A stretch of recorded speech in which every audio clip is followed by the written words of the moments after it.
Hello and welcome back to the show. So I'm really excited about my guest today, who is the founder of Waltz, and his name is Yuval. So Yuval is basically somebody who is here to help you guys understand if you guys are living outside of the United States, how to invest in real estate and actually simply manage it, even if you are a foreigner living abroad. So if you guys are real estate agents, investors who are based here in the US, based here in different countries, then it'll be a really great episode because Yuval is going to be sharing with us a little bit about his company, Waltz, and how it can actually help you become an international investor buying property, managing property here in the US. So, Yuval, welcome to the show.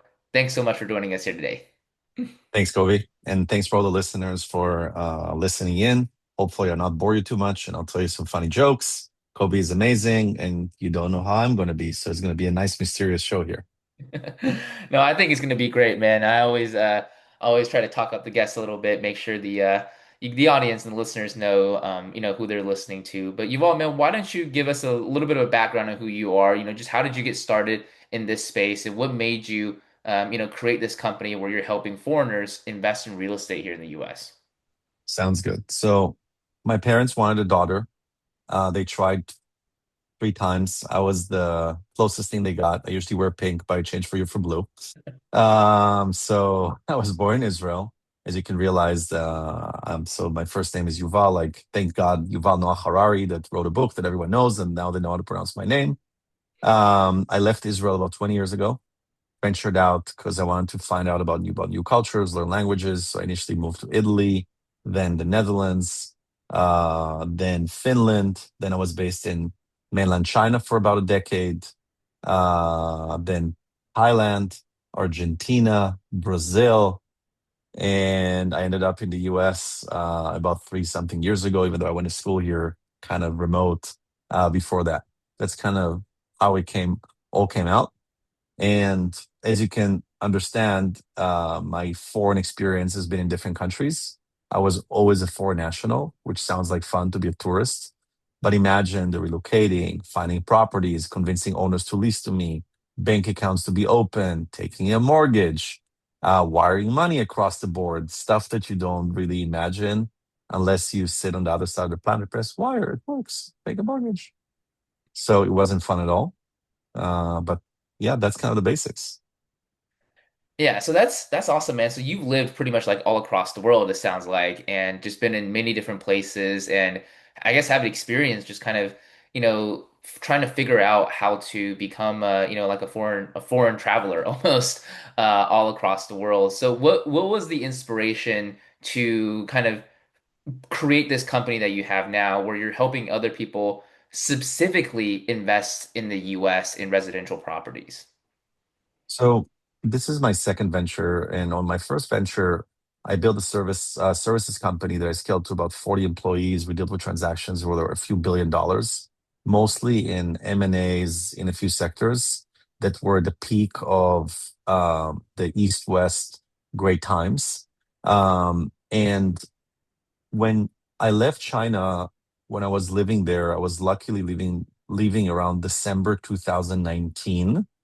And in January, I realized what was going on, and I was like, "Holy moly, we're going to have a huge shortage of labor, construction materials, construction workers, logistics. We're going to have a shortage of real estate, which is going to cause inflation, rates to go up. So I have to buy a lot of real estate before it becomes too expensive." So I was like, look at Monopoly board, and I was like, "Oh, buy stuff, roll the dice."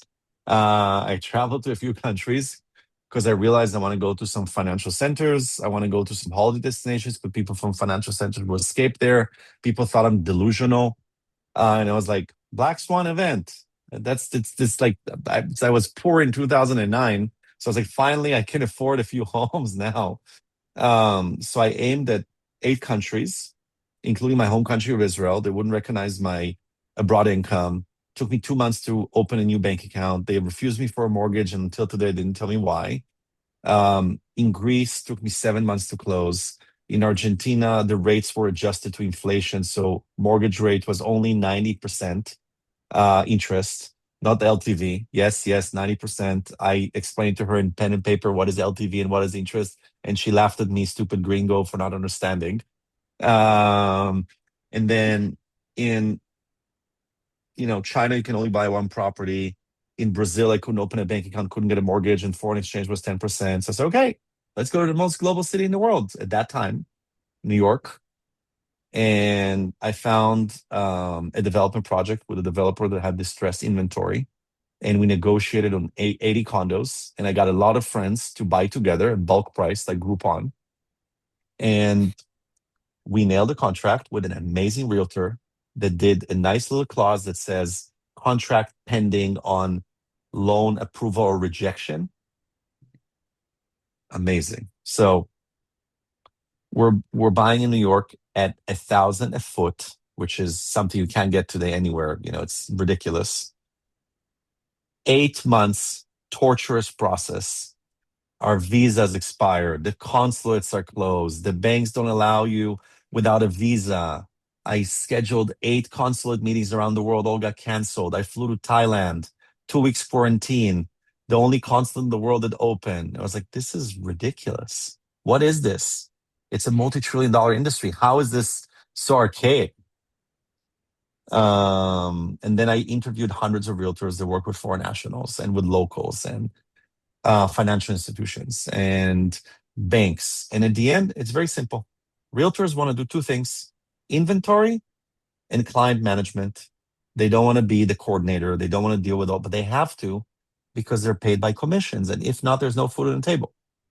The client is, I'm a Brazilian, Mexican, Chinese, Israeli, whatever. I see a product and I can do checkout. Why isn't it not like this? I'm wealthy. I work at Google or I'm a realtor abroad. Why can't they just standardize me? The regulator says, oh, foreigners, I'm afraid they must be all drug dealers or armaments dealers, but they're not. They just have a passport in a different language. And then the secondary markets, which is Wall Street, says, oh, foreigners, scary, no data. They might have bad credit. I was like, no, it's the same people like you. They just live in parallel worlds. And we said, F it, let's start this business. Yeah, I think it's great that you guys started this because I don't think there's anything similar to this out there that encompasses everything. I'm sure there's, companies or maybe one-offs consultants that help people with investing in real estate if they're a foreigner here in the US. Definitely have some friends who've done that as well. But the fact that you guys have kind of figured it out and you guys are able to help anybody pretty much around the world invest in real estate in the US and make it pretty much streamlined. I think it's incredible because everywhere is a little bit different, right? And you're exactly right. Here, the institutions in the US, and I'm sure institutions in other countries as well, if you are a foreigner to them, there's a little trepidation around, lending and selling properties to them and, how do we manage that, right? At the very least, there's going to be more steps involved. So, how are you guys able to basically kind of consolidate that regardless of what country you're in and still be able to help them not just, buy property, but also finance it as well. And that's, I think, probably the hardest part. So let's do disclaimer, disclaimer, disclaimer. We can work with countries that are restricted by the US regulators for financial, whatever, whatever, or restricted countries, right? So, disclaimer, disclaimer, done. Uh, many, many startups, and you as working with EXP and others as well, have heard about, oh, I'm a tech company, it's going to revolutionize the real estate. And initially, you guys all believed it. And then all of a sudden, it's like, guys, I can't integrate 1,000 startups a day that each of them revolutionize. Like, let me just do my traditional closings until I found out what's reliable, right? So I said, okay, I have a B2C platform, which is, business to consumer. But my consumer is the CEO, CFO, CRO, CMO, CPO, who's the realtor. He has a budget, he has limited time, and he wants to have certainty to close. Why would he switch his trusted partner for 20 years, even if it works on Excel and pen and paper, to something he doesn't trust? And then you have the client that says, I don't want to deal with anything. I don't want to deal with anyone. I want a click, click, click experience. So unless you give me that, I rather do something traditional in the way I know or by cash. Now, the regulator says, unless you standardize this process to a way I can trust you, I'm not going to believe it. The secondary market says, unless you can standardize to a process, I believe it. It follows all these end to end. Why should I take a chance on you, a new startup? So I said, okay, I got it. No choice. I have to map out this 15,000 little problems and consolidate. Plus, if any of you here and yourself are fans of math, it's a lesson we all fell asleep on. So I'll just remind everyone it's called combinatorics. It's just like a first question they ask you. If five people all cheer with each other, how many cheers are out there, right? So it's like the, building a combo of Kobe is from Texas, his wife is from Singapore, they hold money in Germany. Or Kobe is from Texas, single, and he holds money in America. And then Yuval is Israeli, single, holding money in shekels. And then how do I make all of it the same into the standardized process that the US banking, lending, securitization system will be equal? And then the client expectations of all the documents they need to submit will be predictable. What do I mean? So when Kobe wants to buy a property in the US, it's like, send me your passport, send me this, send me your proof of existence, whatever. You want to open a bank account, send me your passport, send me your proof of existence, proof of address. You want to send money, send me your passport. So it's all the same. Send me your statement, so you get it. So the idea is I want to collect it once, all of it at once, and then I can consolidate it so Kobe can sit at home, do a podcast with someone who's not Yuval, and can enjoy his life. Yeah, so you're basically what you're doing is consolidating these little things that people have to do, and you're just making it a little bit easier for people to kind of go through that process, right? Because you mentioned buying a property in a different country, you have to go through step one, two, three, four, five, and they're all asking for pretty much the same things. So why don't we just kind of take that and then help you not have to worry about it one step at a time, but instead do it once, and then that way we can kind of knock off these steps as you begin moving through the pipeline. Does that sound correct? Correct. And then not making it a little bit easier, making it a lot easier. Reason being the amount of labor, and you know it yourself as you work with clients before. For me, think about it as the client, and you bought real estate before, even if you have the license. You become a project manager, but you pay a lot of fees to everyone. And you're like, why is this not consolidated? I'm the project manager. I pay, pay, pay, pay, pay. Why am I spending 30, 40,000, 40 hours and I'm not building a home? I'm just buying a home. Mhm. So we basically do the realtor, help the realtor. Realtor, take all the stuff you don't want, give it to us. Clients, take all the stuff you don't like, and then I reduce the labor from dozens of hours to handful. So then the most valuable asset that you have, which is time, can be focused on the next deal, on your family, on traveling, on golfing, on gaming, because I see your chair. So other fun stuff. Yeah, exactly. So you guys, just before we move on, you guys work with real estate agents individually. Is that correct? Yes, and with realty firms as well. How does this happen? A few different ways. And we work with partners in Houston as well. A partner in Houston has a buyer from Mexico, and he has two choices: either go through a mortgage broker, go to a bank, fly to America for closing, and do all these things. Instead, they go on the Waltz platform. We do their identity verification in 30 seconds. We set them up with a US based LLC and EIN and all the docs within 30 seconds. We will open for them a US bank account without going to the US within 30 seconds. They can use their Mexican peso with a sub account we open for them in Mexico to transfer to the US. So that will take a day instead of 5 days. Do the currency exchange. We're also a direct lender.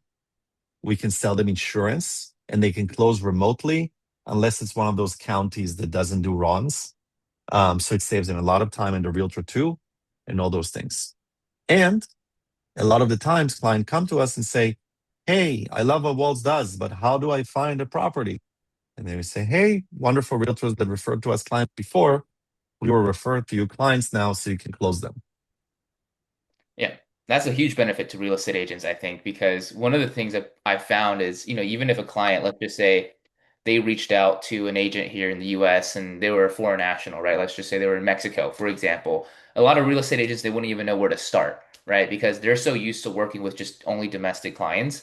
They don't even know what the protocol is if somebody held, from a different country and wanted to buy or invest in real estate here in the US. So they didn't even know where to start, and now your company is able to provide that as a resource, as a vendor for the agent to say, hey, you guys can go to Waltz, they'll help you, and then my job is to help you find the property, and we'll all be happy at the end of the day.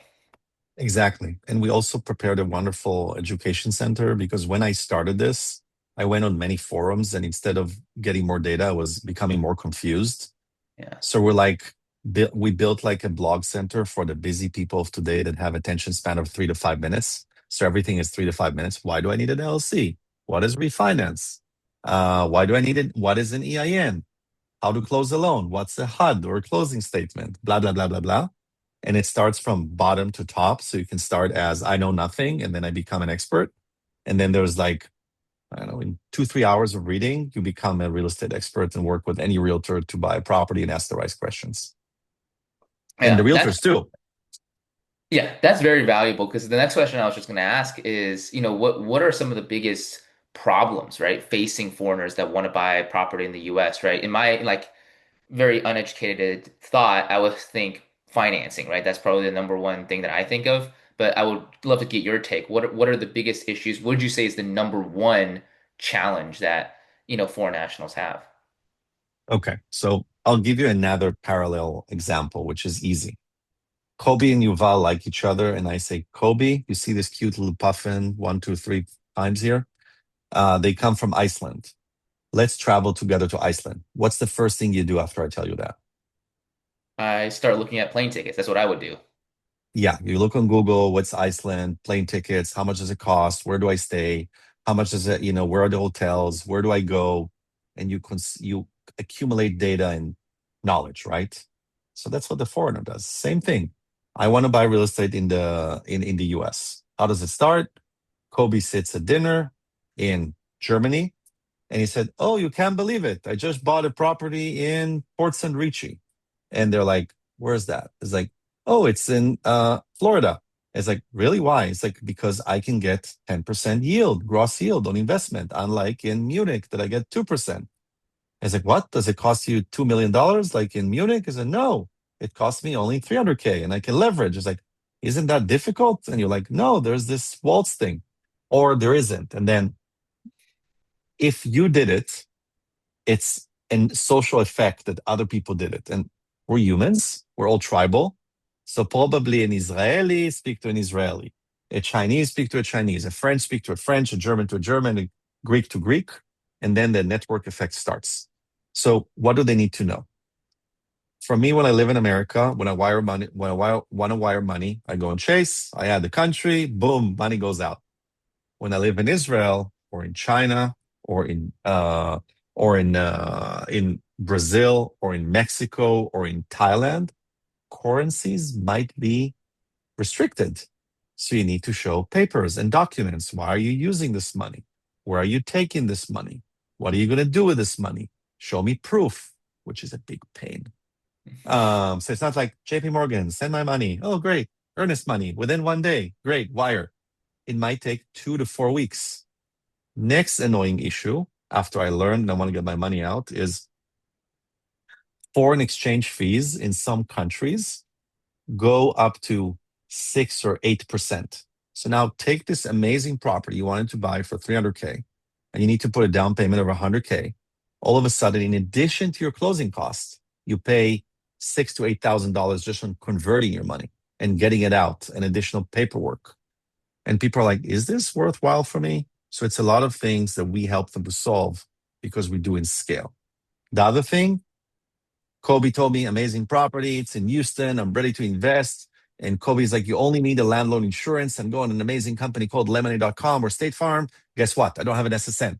I can't buy insurance. Yeah. So all those little things.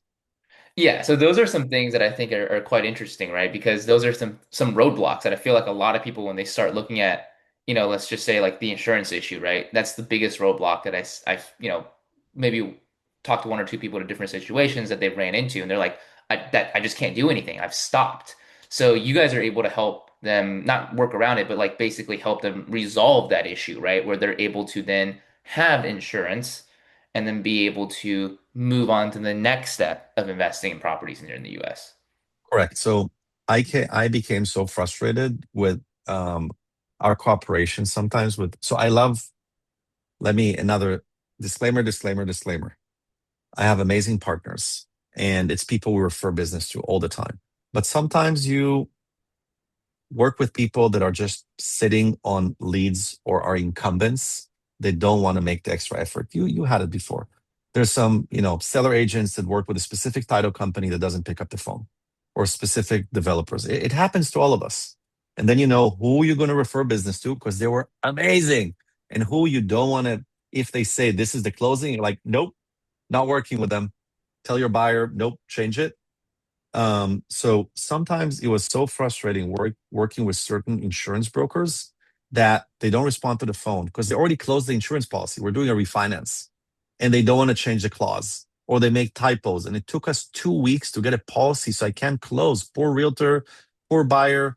And I said, okay, I'm going to just become an insurance broker myself because I know my policies copy paste and they're all non SSN, so I know how to issue it quickly. So my client is happy and we can move forward. And the realtor is happy because we move forward. We don't need to call people all the time.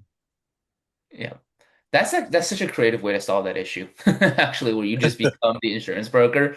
Because you're right, right? Because for people who are in the US domestically, they're used to doing things one way. Everybody is SSN, but you have kind of the opposite clientele, which is, everybody is not SSN. So there's a way to do that. So why don't we just become, the experts or the top company that is able to do that? It's just a great creative way to solve that problem, I think. Thank you. And then you know what happened? It was pretty funny that US based entrepreneurs or tech entrepreneurs or people like yourself that are busy and don't want to deal with stuff, they're like, I have a high credit score.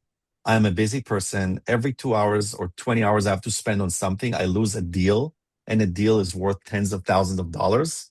How about you do that for me? Why only foreigners work with Americans too? So about 10% of our clients are actually US based borrowers, foreigners and American, 700 credit score and above. They're like, deal with this. I want my Alfred. I'm Bruce Wayne. You will be my Alfred. That is awesome. So you guys work with, so 10% of your clientele is actually US based buyers that just don't want to deal with kind of the process of going through the purchasing of real estate, right? Which, we've all been through that process, I'm sure, and a lot of people don't like to go through it over and over again, especially like you said, if you're busy, right? If your time is worth more. Yeah. And also because we have economies of scale in everything we do. So we try to transfer that to the clients. So assume the client does one, two, three, four policies a year. We do 20, 30, 50, 100, 150. So we get better pricing. And if my client is going to pay 1900 and I get him for 1850 or 1800 and he works on P&Ls, he loves it. He's like, thank you for saving me money. I didn't think in a way you could do. Yeah, exactly. So, it's not just about, kind of going out there and trying to do more, right? You can find ways where you're saving yourself money. It's just very creative how you guys are able to solve so many problems for different clienteles after being able to master what it is that you guys do, which is helping foreigners invest in real estate here in the US. So, a couple more questions that I have. So, one of the biggest things, right? Like the leverage side of things, right? So I didn't even know that you are able to leverage and buy property here in the U.S. As somebody who is, not from here, right? Somebody who lives in a different country. So how does that work for somebody who is maybe listening to this that didn't know this, like myself? How do you get a loan and buy property and invest in property here in the U.S. if you live in a different country? It's a great question. So I try to look at it in the most simple way because I say if said not me said it, it's Einstein said it. If you can't explain what you do to a kid, you don't know what you're doing. So I always try to simplify and dumb down things. So I call it the triangle. The triangle is three things, very simple. If one is the borrower, if the borrower is not from a restricted country and his source of funds, which is the money he brings to the table for down payment and closing, is legitimate, TD, number one. Number two, the asset. The asset has to be good. The roof is not, going to collapse. No mold. In rental conditions. Ta-da! Then number three, rental. Is this able to be rented? Rented property, projected rents in a place that people want to live? Great to go. So we underwrite and then we take a basic math equation. It's not rocket science. It's called a DSCR loan, which is debt service reserve something. Debt service reserve, yeah. What did I forget? Yeah, debt service reserve. Okay. And then we take the denominator, which is rental income. We divide it by expenses, which is PIA, principal, interest, taxes, and if there's HOA associated costs. If the equation is above 1 or 0.8, you get a mortgage at a high LTV of up to 70 or 75, depending if you're US based or not. Very simple. Yeah. So you guys are able to help them get that loan, even if they don't live in the US. We're the lender. That was what I was gonna confirm with you next, is you guys are actually lending on these properties. So that's why you guys are evaluating the asset and the rent, is because that obviously comes back in play for you if, for whatever unfortunate circumstance happens, right? If they default on that loan. So again, just so you guys are basically coming in and you're saying we're going to become this company that we're going to help you lend, we're going to help you provide insurance. You guys can basically invest in properties through us. You can bank, you can do Forex, you can do an entity. So, and we partner with amazing realtors that provide them inventory. So then we can tell them, we can actually tell you if your client is qualified because time is the most valuable asset. And realtors hate when clients waste their time or lenders. So you can tell this property is eligible, this client is eligible, ready to go, let's close. Yeah. That is awesome. So, I mean, so if there was a foreign investor, right, that wanted to get a loan, that wanted to use leverage to buy properties here in the US, would they even be able to do it if they didn't go through a company like yours or just work directly with Waltz? Is that something that's even possible to most people? So I know it's a promotion opportunity, but I will not lie. Disclaimer, disclaimer. Yes, they're able to do it. There's banks that open accounts for foreign nationals. There's lenders that offer loans to foreign nationals or claim to. There's insurance brokers that provide it. But at the end, the price is time and pricing. A consolidated platform that does it all, there's no other. Of course, there might be some service companies that do that. Family office help you with these, but they don't even want to do it because it's annoying and Mhm. it's frictionsome. So the idea is come to us if you want like the closest thing, I don't want to say Amazon-like, the closest thing to an Amazon-like experience, because we all know real estate is documents and regulations. So I can't do one click buy property. It doesn't exist if you want to do it legal and register the title and be insured and all that stuff. So it's the closest thing to a digital experience you can get. It's digital, it's remote, it's done, and we try to consolidate. And the way we become better is only because people like yourself give us feedback. Clients give us feedback, and we implement every week to make the platform better. Yeah. And that's, I mean, just because somebody can do it on their own doesn't mean they should, right? Or even that they would ever want to do it, right? It doesn't sound like something that, I mean, personally for me, I would ever want to do on my own. Just try to figure all this out, right? If I was, like living in Mexico and then trying to figure out how to invest in the US and trying to figure out, so, okay, so which bank do I got to go to? Which lender do I got to go to? That's not something you have the time to do, right? If you're wanting to invest, you obviously value your time and you want that to be something that is easy, simple, transparent, and you guys provide that as a service, which I think, it's very valuable to a lot of people. So I can tell you, as a person that loves to admit his own stupidity or mistakes. So when I bought my first property, it was very hard for me to trust because I was abroad. It was COVID. I didn't know if I can trust my realtor, a lot of things. But because I come from a different country, that the system is kind of broken for all these things. But they told me, America, it's regulated, it's licensed. They have to tell you all these things. And it's like, no, I'm going to do it myself. And I wasted so much time and I regretted every moment of it at the end. I was like, okay, I'm done. I'm building a company for idiots like me. So we don't have to do it. And it's all transparent. Yeah. Always, right? Like the best entrepreneurs are the ones solving their own problems, right? Building a business to solve their own problems. So that's If it scales, right? There's some of us that right. want to solve a problem, which is just one problem, and we think it's scalable, but it's not. Yeah, it's just their own personal problem. They're trying to solve it, Yeah. build a business. That's awesome, man. That's awesome that you're able to kind of scale this up, help people invest in the US. And that brings me kind of to my next point, which is, obviously you chose to invest in the US yourself at that time. Do you see this as kind of not maybe not the best market, but what are some of the benefits to a foreign investor to put their money in the US? Why will they or why should they invest in residential real estate in the United States? So I will tell you why it's the best market in the world. And I am convicted and determined, not because it's a recorded call, just because it is. The US market is the largest real estate market in the world. When the US market crashes, the entire world crashes. Um, it's regulated, it's organized, it's transparent. Most states have landlord friendly rules. Some states are treating adults in a most unrespected way that say, oh, if you committed to a contract and you don't meet the terms, you can live for free. No good. So we don't work in these states. If you're an adult, pay your bills. You committed to pay your bills. Come on.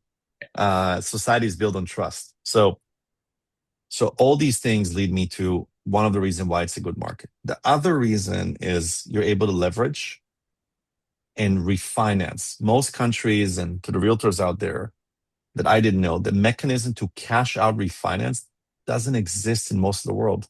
So you basically exit your asset at the new value and you depreciate the mortgage and the expenses so you can take the money out to buy another property. So that's amazing. And the US government is unbelievably favorable for investors because they're saying the following. There's a lot of Americans that can't afford a home, either temporarily or they're saving. And without incentivizing real estate investors, the economy will be stuck or they'll put their money elsewhere. So it's an amazing market. You have tax deductions, you have transparency, you have a system that is built for this. It's a huge system. Realtors like yourself and your colleagues at EXP, top performers, giving good advices, have seen and worked with investors. So it's a market that you can compare and see things. So I love investing here. I can give you an example of a market I would compare to California, which is the entire continent of Europe. I bought a hotel, commercial property in Europe. I had a tenant from even a former publicly traded company that was delisted, and they were sitting while they were in financial difficulties in the property while our property was top performing 100% occupancy events and everything, and they wouldn't pay. Because you know why? They said, sue us. It will take you 18 months to evict us, which is like COVID in California, right? So it's a pain. America, Texas, Florida, Arizona, Georgia, Carolinas, go, go, go. Yeah, we know the states, right? The investor-friendly states that are You don't pay, sheriff or shotgun, out. right. So I didn't know that. So it was pretty much like all across Europe and a lot of different countries, the laws are not friendly at all. So I mean, as an investor, that's a huge risk because now you're pretty much putting all of your risk and there could be tenants, right, who just don't pay and there's nothing you can do about it. Which, that just adds on to the already pile of headaches that you have as a real estate investor.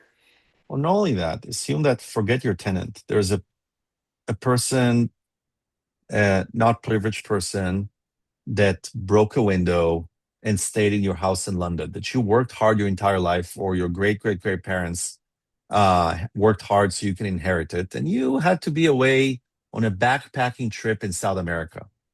And that person goes to court and says, oh, the owner is not here. I claim ownership. And you can evict them. It's ridiculous. Yeah. So you definitely don't want that as an investor. As So Borat says, America, right. Exactly. Now it's coming into the I realities like. of an investor. The realities of an investor. So I think it's really cool again what you guys are doing because you guys are kind of bringing a lot of here like local US investors that are domestic. They understand the benefits of investing in real estate, right? The leverage portion of it, the refinancing, the being able to use your money and recycle it over and over again. That's something that's talked about here, like domestically in US investors all the time. That's the benefit, why people do it. But a lot of people from outside of the US, they don't have that benefit, right? So maybe they're looking in, they're like, wow, I wish I'd had that opportunity. I wish we can, utilize our money in the same way to create wealth. There's a lot of people here, just normal people in the US who are maybe investing in real estate part-time that are building up a lot of wealth over time. So now you guys are providing that as a platform for them to be able to do this as well, kind of take advantage of all the benefits and, over time build wealth, retire, have some passive income, and be financially free, which I think in general is what most people want. Exactly. And then there's another reason that a lot of the investors come from countries where they're politically unstable.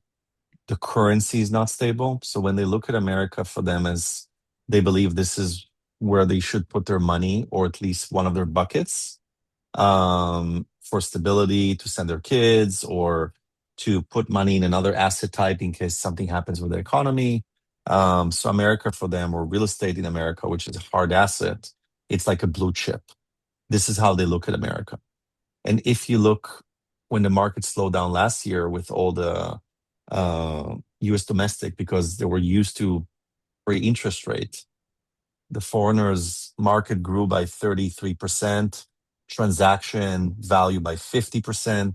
So they were like, we're fully bullish on America at time of instability. Because for us, it's not about um, only the inventory or the dollar or whatever, is we believe in America. When we feel unstable, we put money in America.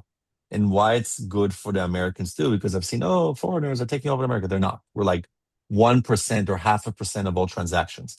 America still 90% of residential real estate purchases, or 85 is mom and pops. It's you and me. We buy in America. And part of it is foreigners that want to be in the American dream.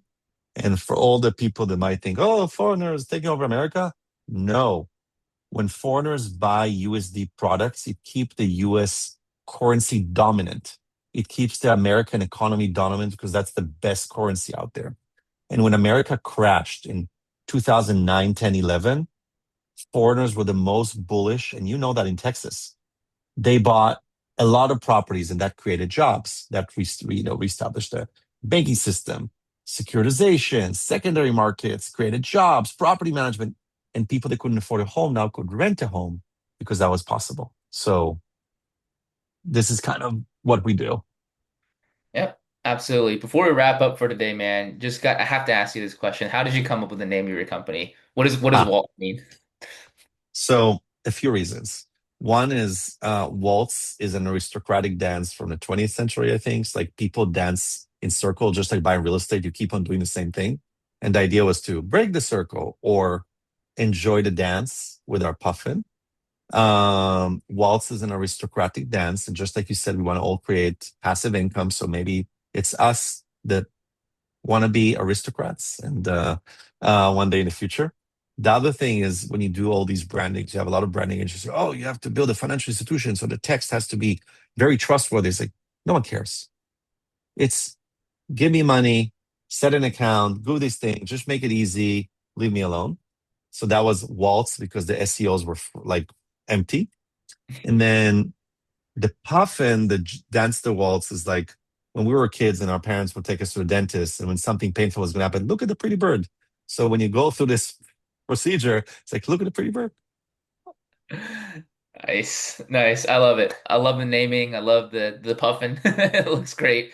And Yuval, I just want to say thank you for taking some time today and sharing your value, your expertise with our audience. Before I let you go, what are some of the best ways for people to reach out to you if they want to learn a little bit more about what you do, maybe just yourself as a person, but also want to learn a little bit more about how Waltz can help them invest in real estate? What are some of the best places for people to visit? Sounds good. Colby, before I publish again, so thank you for your time. Thanks for everyone listening. Thanks for having me and suffering all my dad jokes. And hopefully they were funny.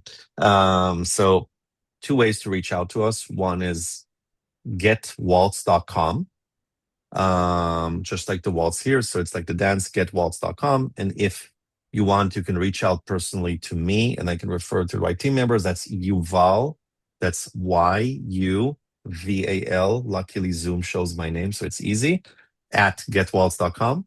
And you can see the blogs, you can see the videos, whatever your attention span allows you to. We build it for you and understand more. And if you have relevant clients that want to start right now, there's a partner referral program that even because we're investment only for now, it's not FERPTA. So we have a great partner referral program. And also you can start working with our clients and speak to other agents we work with. So let's work together.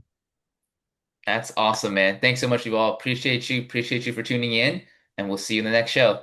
Take care. Thanks, Kobe. Bye.